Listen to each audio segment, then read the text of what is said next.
That level of sort of 19th century vulgarity, it doesn't put it beyond Israel or the United States, bring forces inside Iran, kidnap Khamenei, I don't know what, do exactly as they did with Venezuela.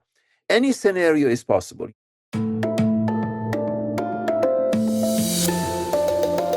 Welcome to Rethinking Humanitarianism, a show that explores the future of aid in a world of rising crises. I'm your host, Tammam Aloudat, CEO of the New Humanitarian.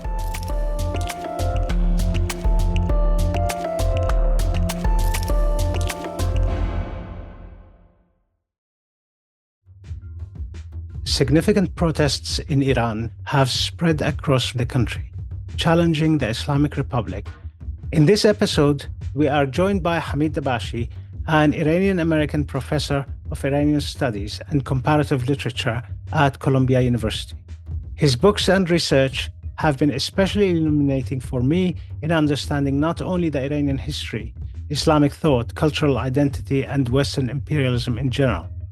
His critical analysis and ability to link theory and daily politics have also been a great help for me, personally, navigating the ongoing genocide in Gaza, as well as the grief for the revolution in Syria, my home country.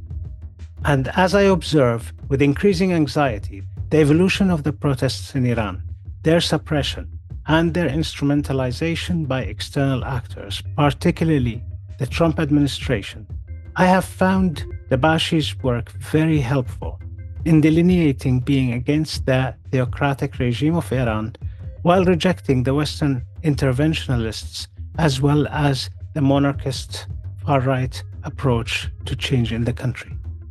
If you have any questions or comments, stick around for the credits to find out how to reach us at Rethinking Humanitarianism.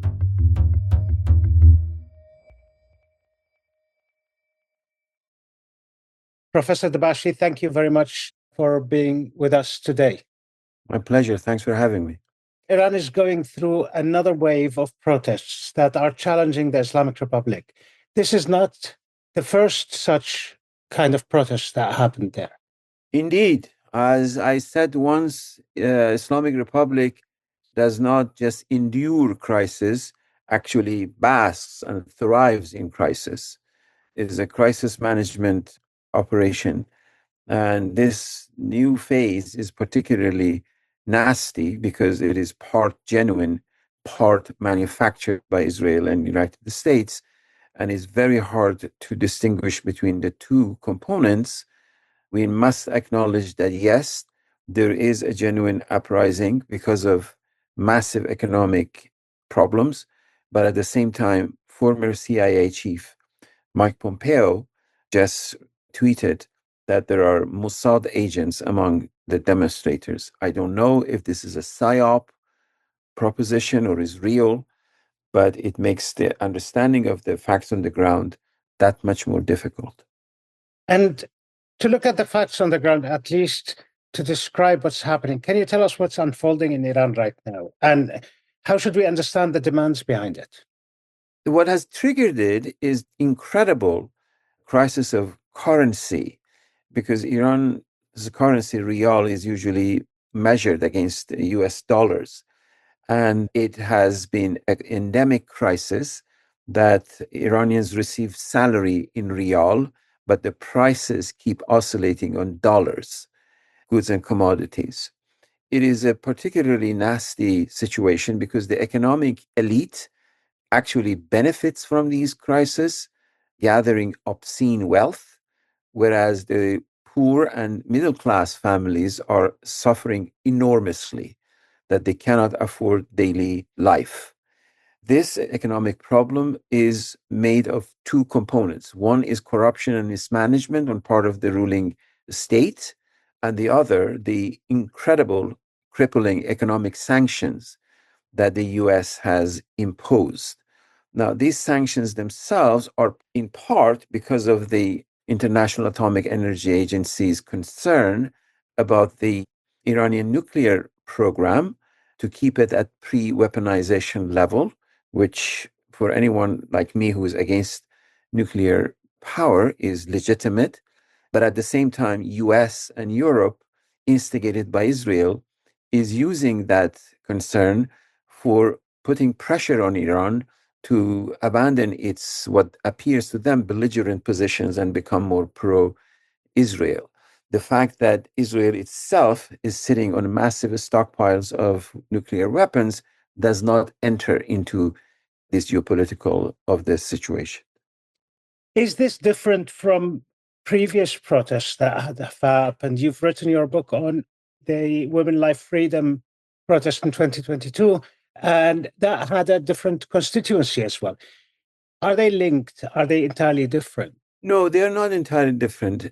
The fact is that the ruling Islamic Republic does not have anyone more than itself to blame, that it has systematically, consistently imprisoned, put under house arrest, or forced into exile legitimate leaders of the opposition that it cannot tolerate. And as a result, it has created a vacuum that is filled with illegitimate oppositional figures from outside Iran, like Reza Pahlavi, the son of the deposed Shah, or the cult of the Mujahideen. They are not legitimate oppositions. They don't have any popular bases inside Iran. So the Islamic Republic, as a result, sees itself facing an opposition that is instigated and financed by outside forces, particularly by Israel. But it doesn't mean that the uprising inside Iran is all fabricated. It is not fabricated, it's real. Now, the proportions of the current uprising that it began late in December is not yet of the same magnitude as Women, Life, Freedom uprising of 2022, which was perhaps the most significant challenge to the Islamic Republic since the revolution of 1977-79. Particularly important because it was led by women of various ages, not just young women, middle-aged women, elderly women, etc. It is not still in that magnitude, but nevertheless, there are significant economic factors that make it legitimate. But those economic factors are of a combination of domestic incompetence and corruptions and external pressure. And this one started in the bazaar. And bazaars are both the marketplace, but also the merchant class in Iran and in other countries in the region. Is it true that the bazaars are usually not an opposition site for the Islamic Republic Authority? Good question. First of all, I'm not sure it started in Bazaar. Bazaar joined the uprising because currency fluctuation damages the middle class and the mercantile class and the merchant class. They can no longer make even a slight profit by producing goods and services. And as a result, their joining this uprising is, of course, extraordinarily significant. Yes, they do have historical connection. There is an alliance of mosque and bazaar, as it were, historically, going back to the not just the Iranian Revolution of 77, 79, but even earlier uprisings from the late 19th century. So, yes, it is significant that the bazaar has joined this, and indications are that they are part and parcel of these uprisings. I caution against trusting the news. The news is very murky, AI generated, fake news. And as a result, we have to be very cautious understanding. No major outlet, BBC, New York Times, they're not trustworthy. Not that Al Jazeera or others are entirely reliable, but we have to be cautious in any source of information. But going back to your question, yes, the fact that the bazaar is, at least in part, integral to this particular cycle of protests is significant. I want to go back to a point you made in the beginning, which is that the Islamic Republic basks and thrives in crises. And coming from Syria, the Syrian regime has done the same: create enough corruption, enough crisis, enough distractions. But they are also giving concessions. I mean, they nominally abolished the virtue police after the Women, Life, Freedom protests. And now there are concessions that relate to economic concessions. The concessions, are they significant in understanding the position of the Islamic Republic? Two events, Tammam, are important. One is the Women Freedom Life event. We call it Jina Uprising because of the young woman who died in custody. The other is the Israeli US invasion attack on Iran in mid June. That because of these two events, something was beginning to happen in the Iranian intelligence and security apparatus that they realized they need to have the confidence of the population on their side. Netanyahu and other Israelis were relying that once they attacked Iranian nuclear and civilian targets, Iranians will pull into the streets and the regime will collapse. This did not happen, and it will not happen. The reason for that is the nature of Iranian nationalism, which is not very different from Syrian nationalism or other Arab nationalism, which is a simultaneous suspicion and opposition to both domestic tyranny and foreign intervention. And no matter how they detest the ruling regime, they don't want American or Israelis to be the saviors of the day.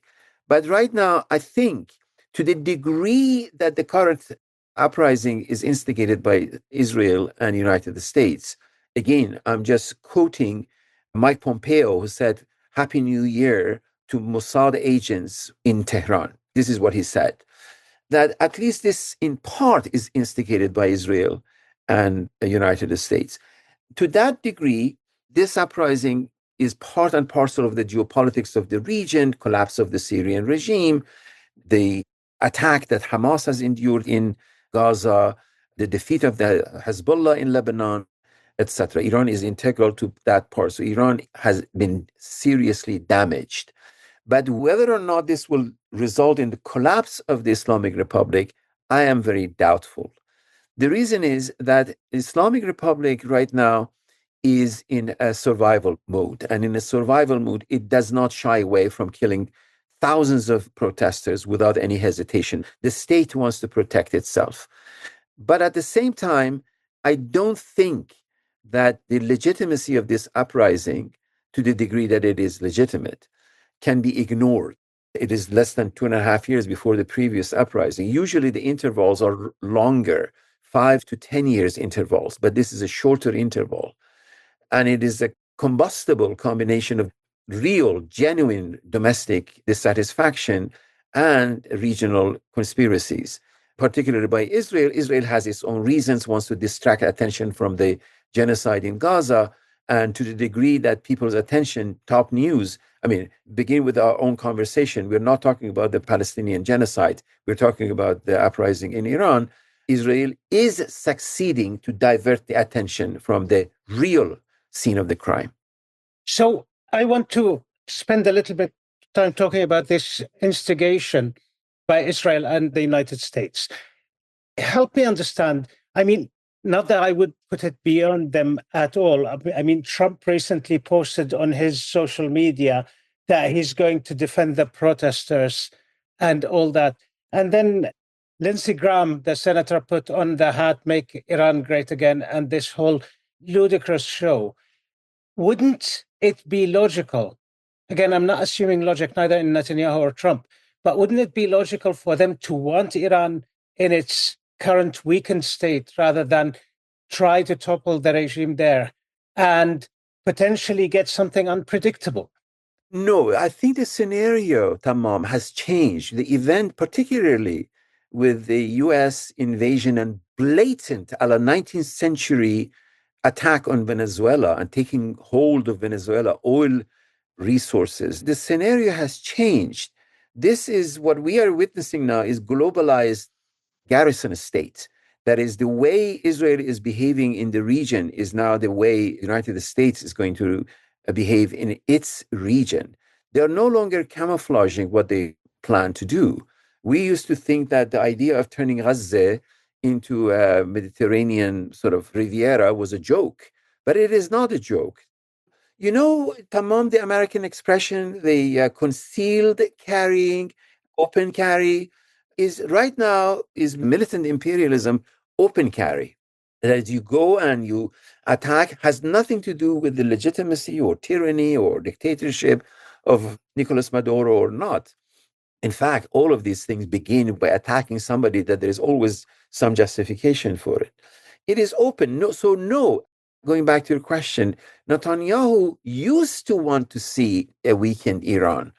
But right now, they want to dismantle Iran. This attack on Iran is on the disintegration of Iran as a nation state, with advocating, as they have been advocating, for separatist movements of various sorts in the South, in the West, because Iran is too big, is too powerful, is too influential. And like all major civilizations in the region, India, Egypt, there is a major civilization. It's not a joke. It's not the United Arab Emirates. It's not Jordan.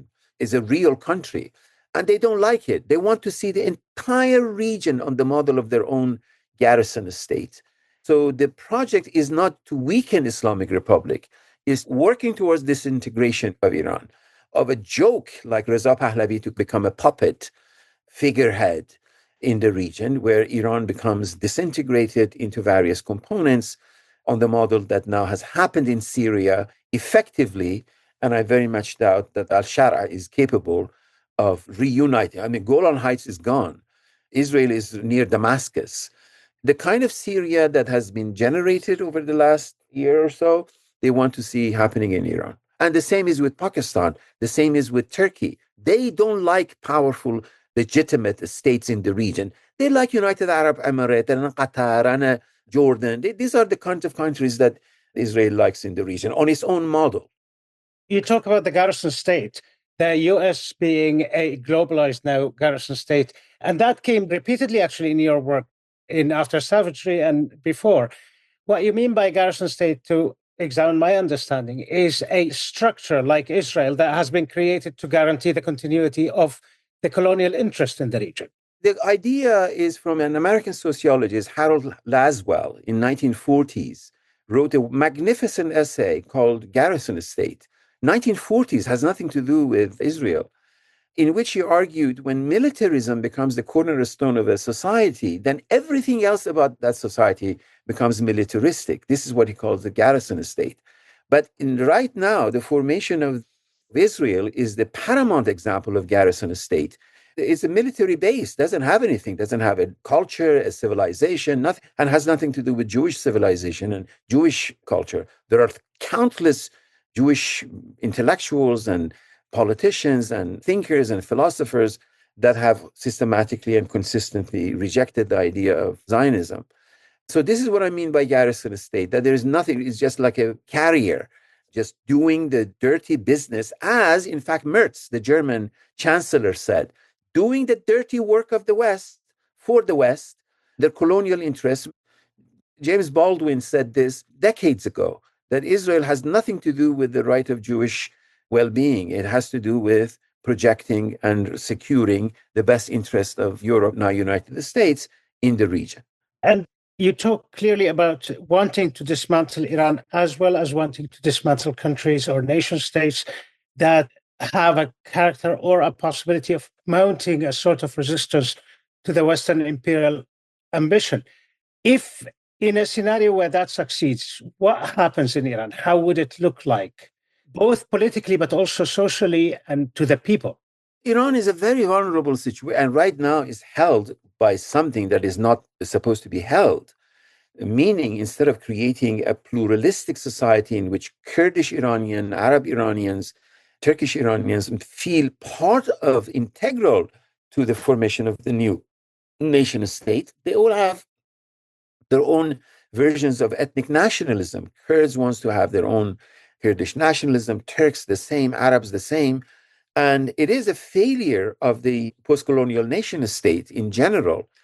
And the fact is that what will hold these societies are held together. Right now, Palestine is paramount example. Palestine is not entirely Muslim, is not entirely Christian, is not entirely agnostic, atheistic, anything. Palestine in and of itself is a reality sui generis by virtue of more than 100 years of battle against European colonialism in the shape of genocidal Zionism.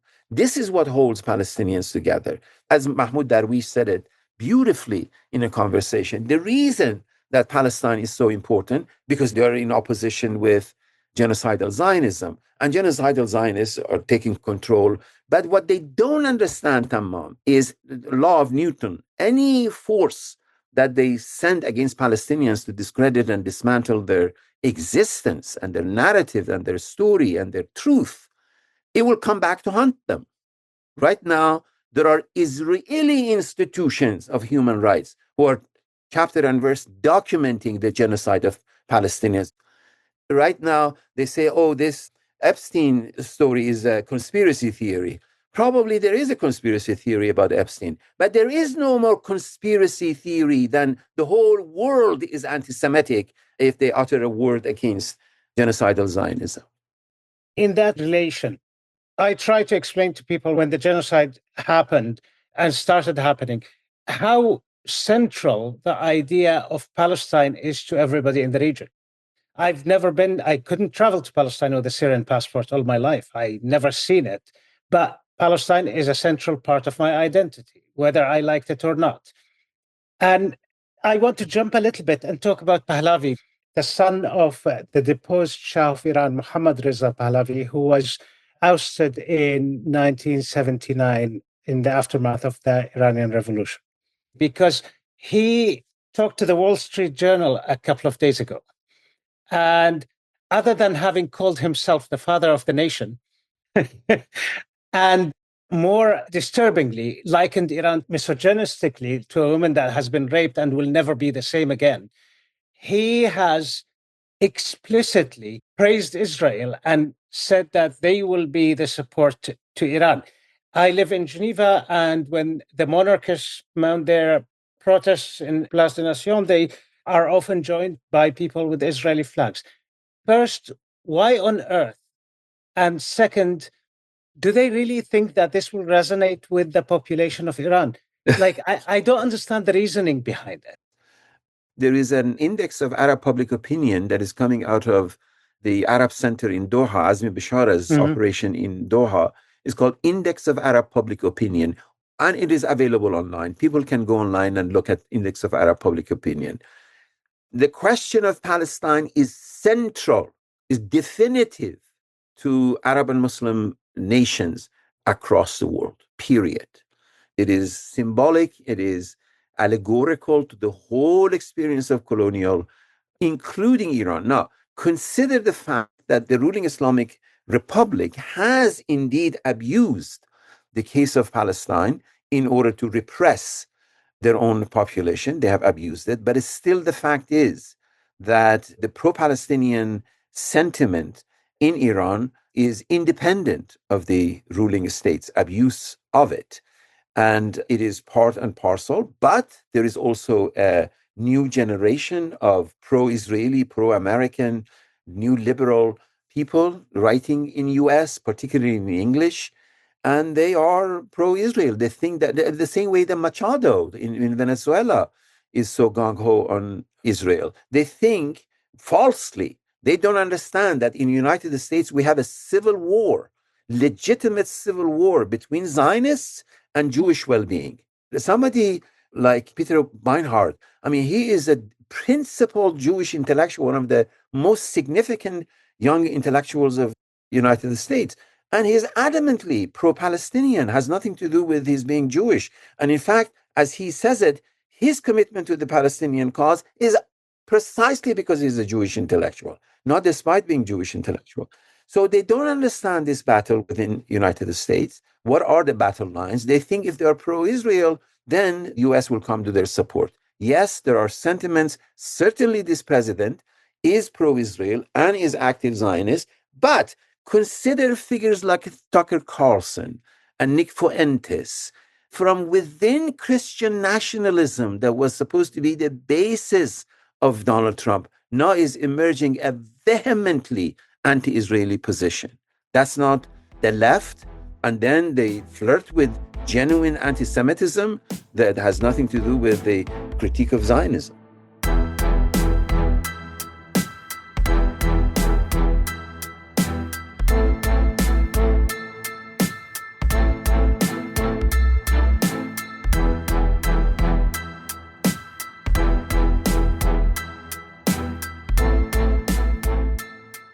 I wish I was optimistic that there would be no intervention in Iran, whether succeeds or fails. The 12-day war, I didn't really think they would dare, and they did. And my fear, having worked in both Iraq after the US invasion and in Afghanistan, is that they try something as idiotic as that and a regime change or an attack or so on. There are a couple of points you mentioned. I mean, there are multiple populations in Iran, the Turkish, Kurdish, and Arab populations, in addition to the ethnic Iranians. And now the protests have, in Abdanan, in the Kurdish area, they have become much bigger and much more organized. If something of that sort happens, and you start having the humanitarian circus of everybody jumping in and wanting to do something, particularly again in a political situation where humanitarians don't have money anymore, and they will want to get money out of the US government in this sense. So, what should they pay attention to? Where does the practical but also moral guide for humanitarians come from?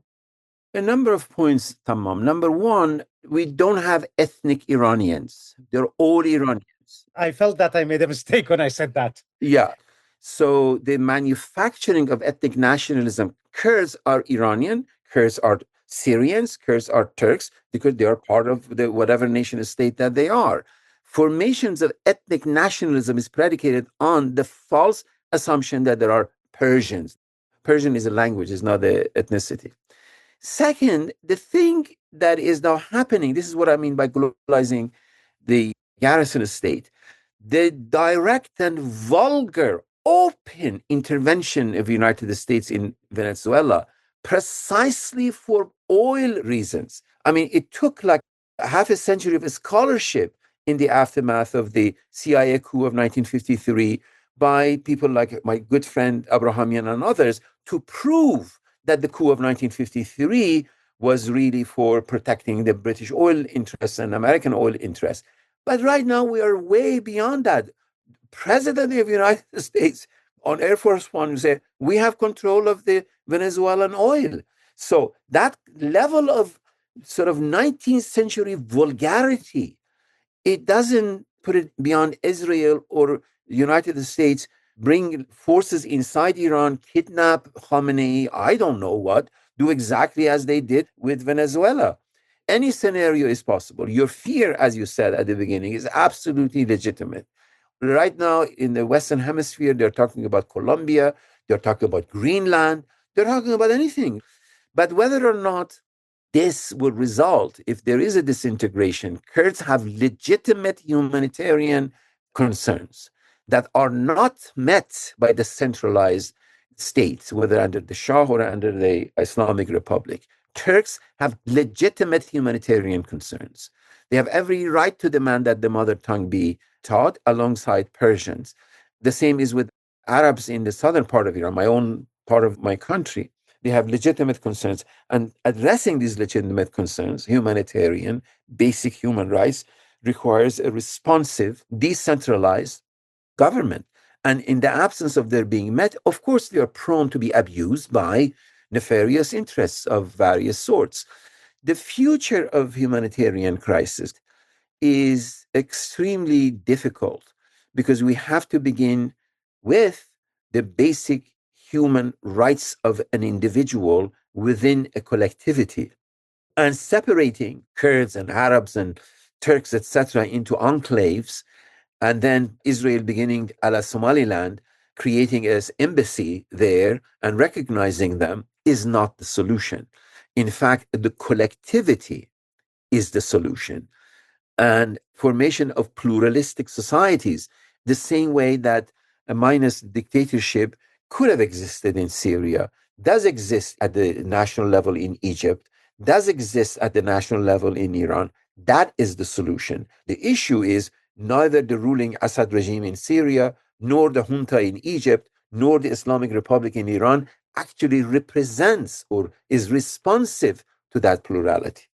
So during the 12-day war, but also the protests in 2022, there has been a phenomena of people aiding each other in quite a distinctly organized way in Iran. Do you know more about this? I mean, there has been a grassroots humanitarian action that emerged on its own, but became quite impressively organized very fast. There are, in Iran, as the rest of the region, there are labor unions, there are women's rights organizations, there are student assemblies, these particular three, that they are grassroots and they come to each other's help and they are at the societal level. Now, usually the ruling Islamic Republic infiltrates these organizations in order to control and sustain them and generate their own alternatives. But they are of a soft power. They don't have a location. They don't have a institution for somebody to go and operate them. I give you an example. For when I was an undergraduate student, there was a collection of books, a library of books, of leftist books and so forth, that were banned by the ruling Pahlavi regime. And one of our friends had stolen these books from the library, and we kept passing it out to each other. So there was an invisible library that we kept reading and passing it out to friends. So it was no place to go and arrest people and sort of stop this library because it was invisible library. The same is with these magnificent institutions that you notice that do exist, and they're spontaneous and they help each other. And also keep in mind that there is an older generation of Iranian revolutionary activists. Think of India Aflatun, the glorious Egyptian artist, feminist, who are unknown. Nobody knows them. I mean, we know them because we're friends, but they don't have a name. If I were to tell you, do you know this and that, you won't, because they are anonymous. They are very active on the ground and they're holding the society together. They travel around, they talk, they organize, they provide humanitarian services, but they are unknown and they should remain unknown. They are not to be subject to this ghastly European anthropology of going and doing a study and writing a doctoral dissertation on them. And the historical tradition of the region is quite distinguished and wide ranging.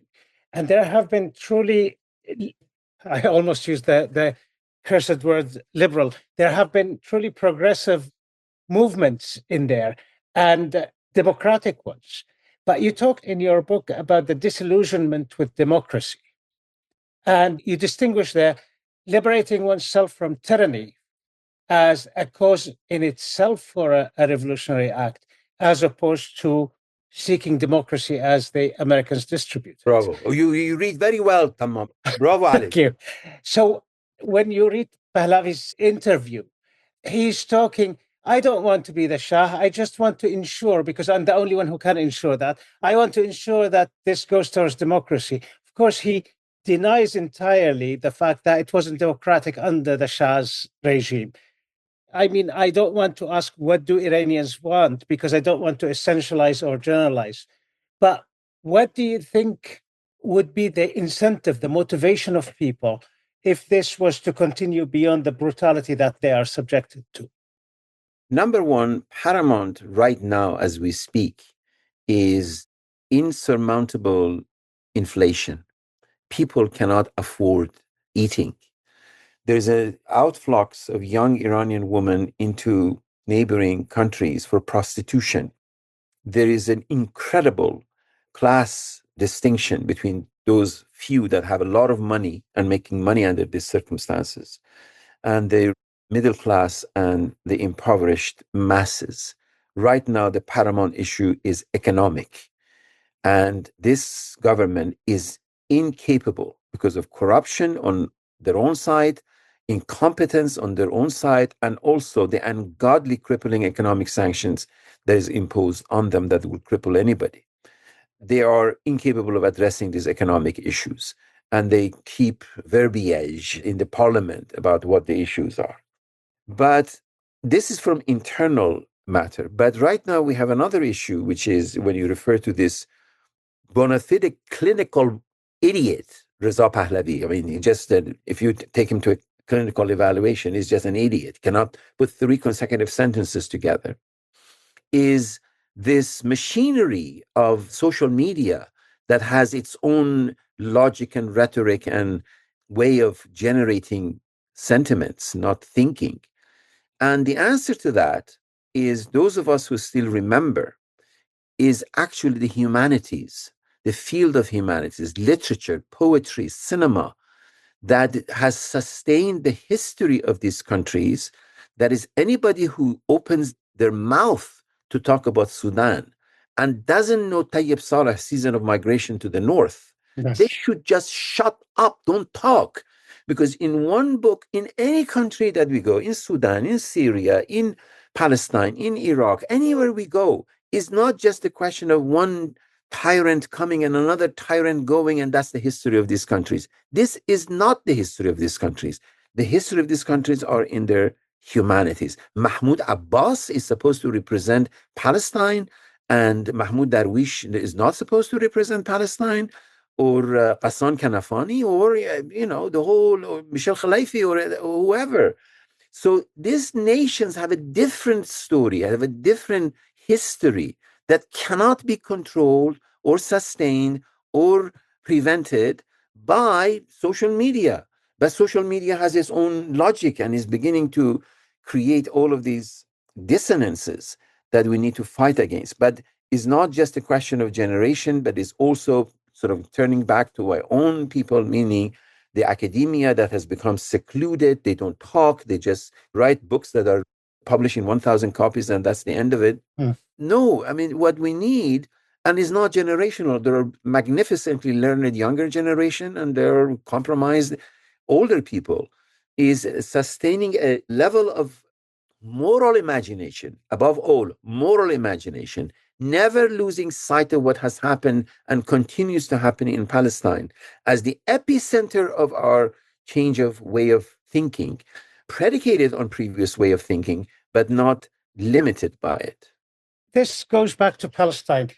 I mean, people in our environment, in the humanitarian sector, where we are told that the virtue is to be neutral and apolitical in the middle of a genocide, people misread the situation. They thought that Gaza is about Gaza. And you've said before that Palestine is the world and the world is Palestine now. Is the genocide in Gaza, is it the key actual, like not only moral and allegorical, as you call it, but actual signal to the West that it's okay to plunder the world? Absolutely. But here I have to be cautious, Tammam.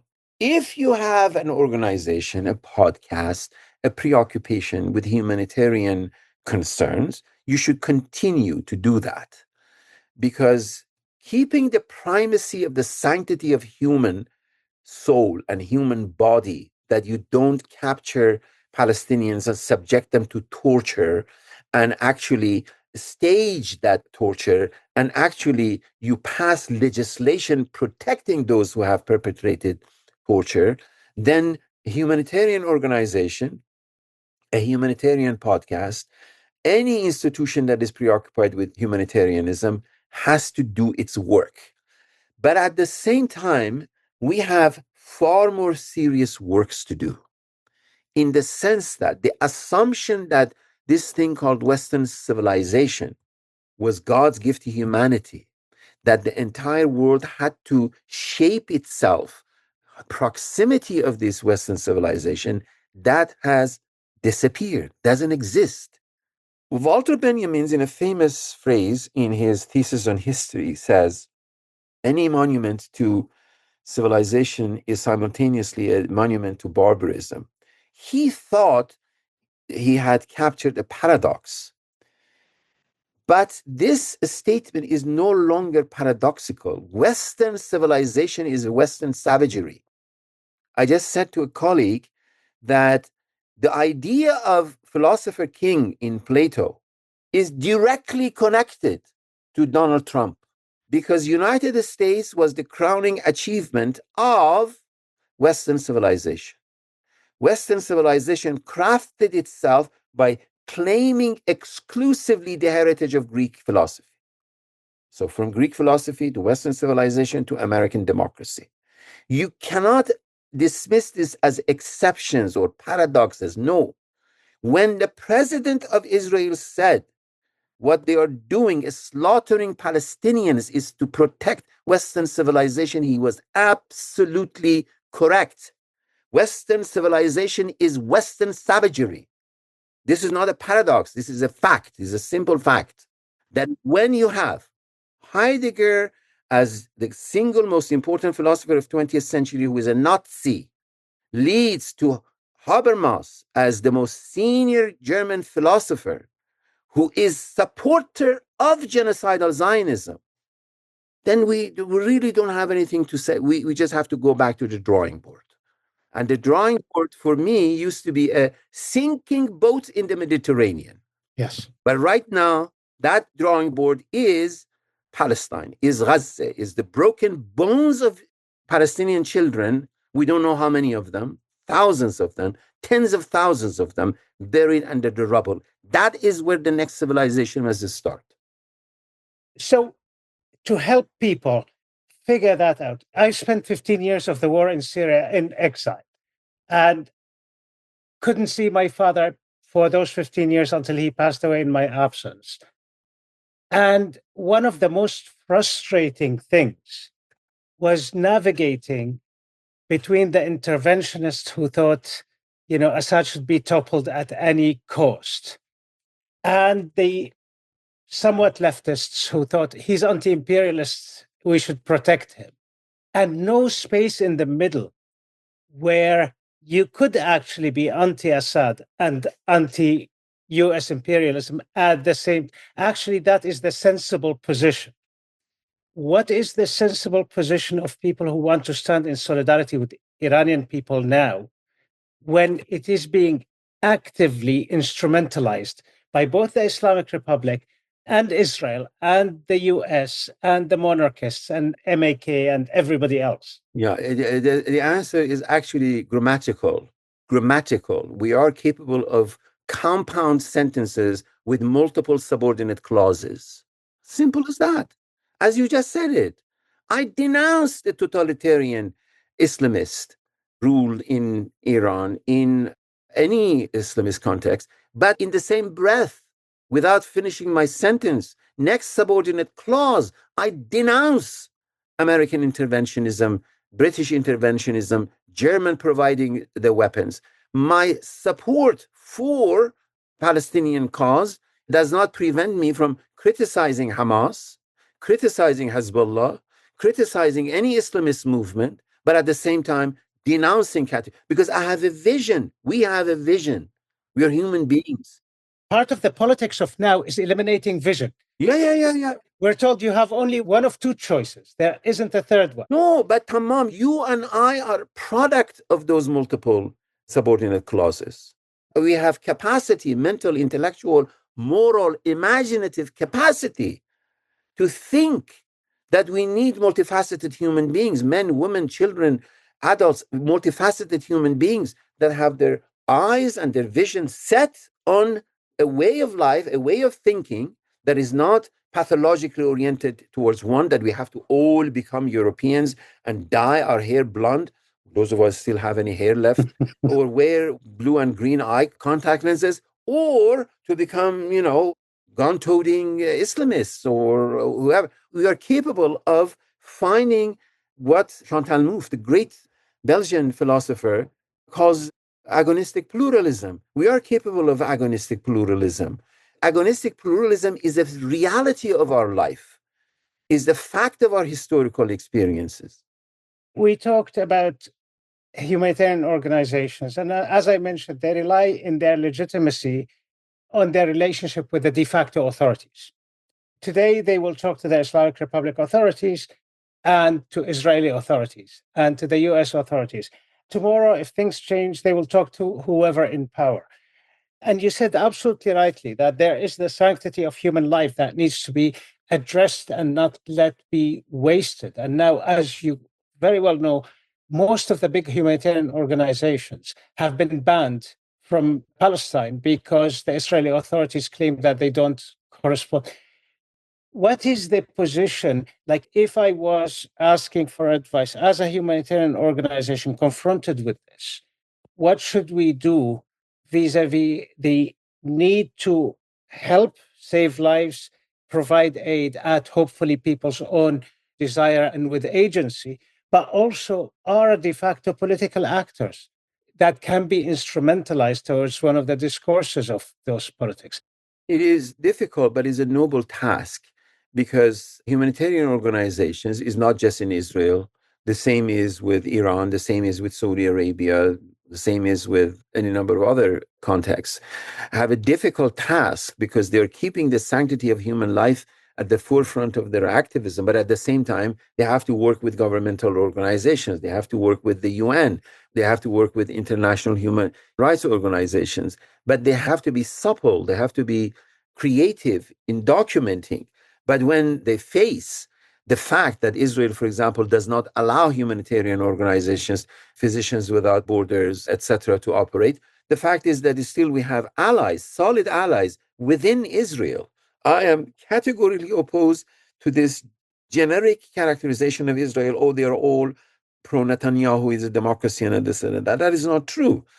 Ilan Pappé, dear friend and colleague of mine, is one of the greatest living historians of Israel, and he's Israeli, born and raised in Israel.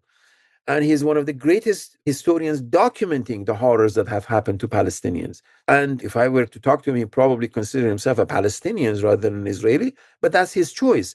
The fact is that there are 7 million Israelis, and we have solid allies within Israel who are documenting human rights violations and human rights abuses, and the fact that Israel is committing a genocide. So these kinds of humanitarian concerns crosses borders, as we have within Iran, as we have within Saudi Arabia, etc. There is a different map of the world in which people who care for the sanctity of human life and make no distinction whether this life is Jewish or Muslim or Christian or what have you, and the more fortunately pluralistic society from which you come, such as Syria, such as Iran, such as Egypt, such as Palestine. We are not made of one.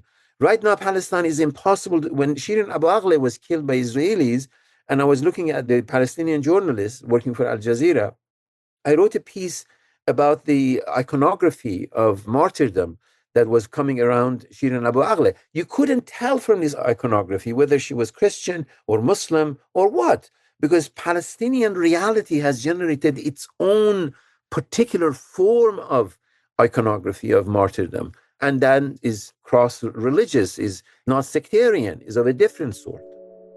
Professor Hamid Dabashi, thank you very, very much for your presence and for your words to us. Thanks, Tammam, for having me.